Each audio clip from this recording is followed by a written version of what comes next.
Bonjour à tous, j'espère que vous allez bien.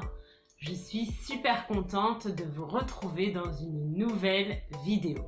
Aujourd'hui, j'avais envie de vous parler des symboles de la République française, de leur histoire et de leur signification.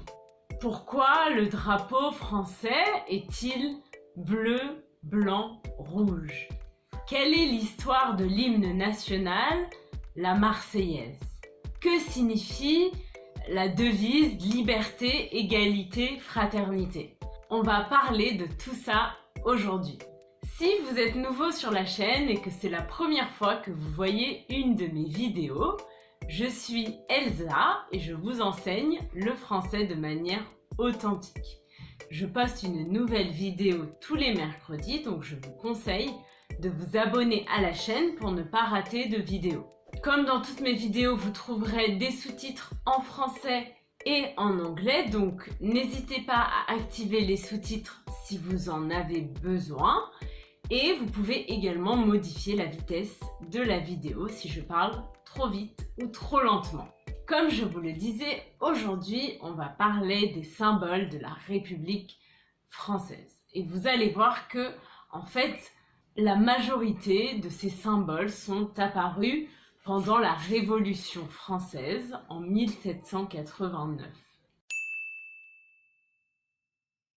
On va commencer avec le drapeau. Le drapeau de la France est composé de 3 bandes verticales bleu, blanc, rouge. L'origine du drapeau français remonte à la Révolution française de 1789. Le bleu et le rouge étaient les couleurs de la ville de Paris et le blanc était la couleur du roi. L'alliance des 3 couleurs était donc le symbole de l'alliance entre le roi et le peuple.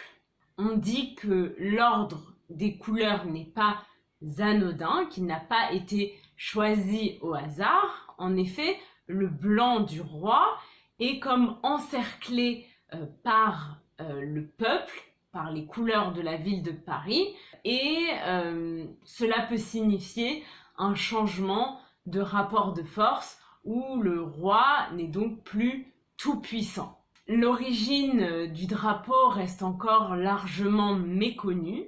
On ne connaît pas bien l'histoire du drapeau de France. Qui a créé le drapeau? Il y a plusieurs versions de l'histoire. Le drapeau tricolore est devenu l'emblème officiel de la France en 1794.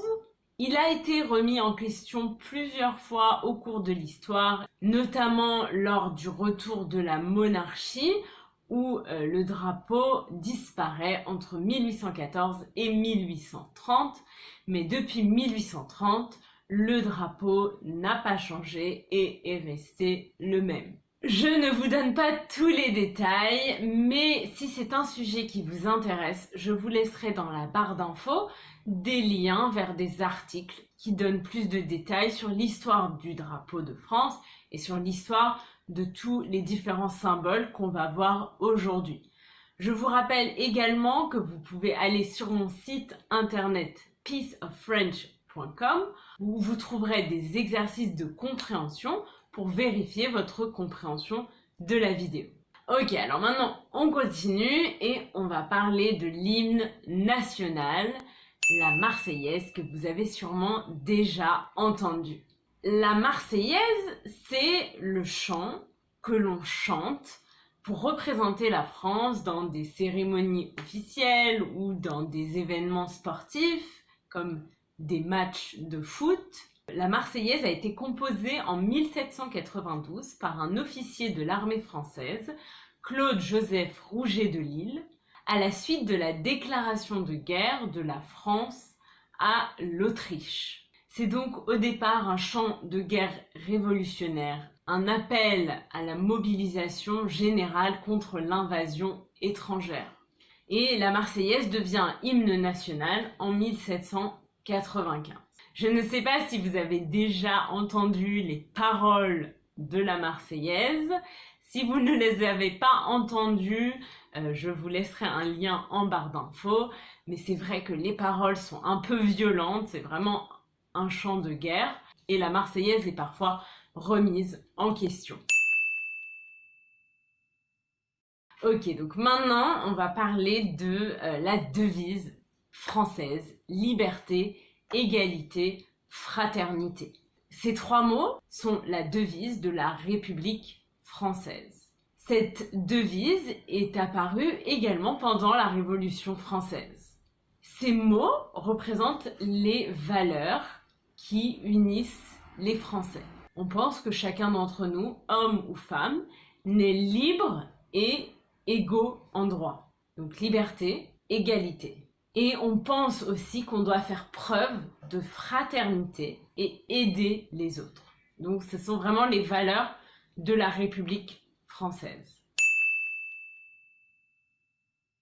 Est-ce que vous avez déjà entendu parler de Marianne? Marianne est le visage choisi lors de la Révolution française pour symboliser la liberté et la République. On reconnaît Marianne facilement car elle porte toujours un bonnet qu'on appelle un bonnet phrygien.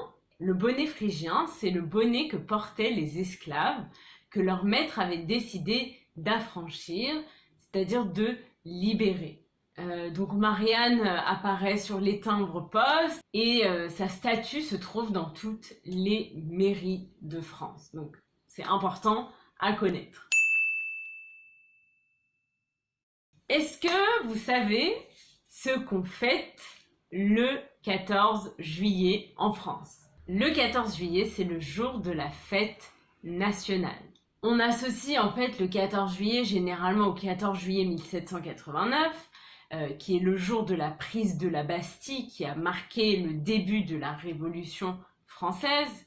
Donc la Bastille était une prison qui a été libérée ce jour-là, qui a été prise d'assaut par les révolutionnaires et libérée. Donc on associe souvent ce jour en fait du 14 juillet avec la prise de la Bastille, mais officiellement ce que l'on fête, c'est le 14 juillet 1790, c'est-à-dire un an après la prise de la Bastille. Le 14 juillet 1790 a eu lieu la fête de la Fédération, qui fêtait l'unité de tous les Français. C'est donc en souvenir de cette union que chaque année, le 14 juillet est un jour férié. Tous les 14 juillet, un défilé militaire a lieu sur les Champs-Élysées à Paris et il y a des feux d'artifice dans tout le pays et des fêtes organisées. Ok, donc passons au dernier symbole pour aujourd'hui. Quel est l'animal qui représente la France? L'animal utilisé pour représenter la France est un coq. Cela remonte en fait à l'Antiquité. Comme je vous l'expliquais dans ma dernière vidéo sur mes comédies françaises préférées, pendant l'Antiquité, on ne parlait pas de français. La France s'appelait la Gaule et les habitants de la France s'appelaient les Gaulois. Le coq devient alors le symbole de la Gaule et des Gaulois à cause d'un jeu de mots. En latin, le terme Gallus signifie à la fois coq et gaulois. Aujourd'hui, le coq est donc surtout utilisé pour représenter la France à l'étranger et on le retrouve notamment sur le maillot de l'équipe de France de football. C'est tout pour cette vidéo, j'espère que ça vous a plu. C'était un peu différent de d'habitude, j'avais envie de parler de sujets différents et de parler un peu d'histoire de France. Donc j'espère que ça vous a plu, que vous avez appris des choses. Je vous rappelle que vous trouverez sur mon site internet peaceoffrench.com des exercices pour vérifier votre compréhension. Donc le lien est en barre d'infos, n'hésitez pas à aller voir. Dites-moi en commentaire ce que vous avez pensé de la vidéo. Likez la vidéo si vous l'avez aimée et abonnez-vous à la chaîne car ça m'aide énormément. Et encore une fois, merci à toutes les personnes qui se sont abonnées. Je vous dis à mercredi prochain pour une nouvelle vidéo. Bye!